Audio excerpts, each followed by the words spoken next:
More ancient history jewelry stories. We're back to talk about more of one of this month's birthstones, topaz. If you watched the last two videos, then you might be wondering why we call the beautiful golden brown variety of topaz Imperial topaz. It's also sometimes known as precious topaz.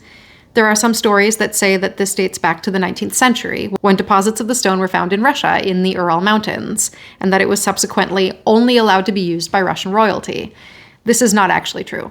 The story actually stems from one of those things we all love to hate, colonialism. In the 17th century, significant deposits of topaz were found in Brazil, which at the time was a Portuguese colony. And, doing what colonizers do best, the Portuguese crown dictated that any significant finds had to be sent right back to the royal court. So in the early days of topaz mining in Brazil, the stone was reserved for Portuguese royalty. From there, it gained popularity not just in Portugal, but throughout the rest of Europe.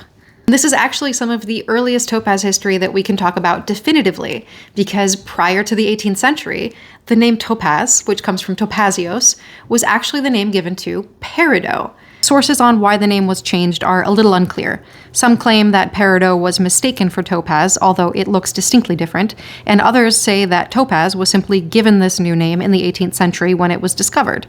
This makes it very difficult to parse what stone is being referenced in any ancient sources that are talking about the stone Topazios.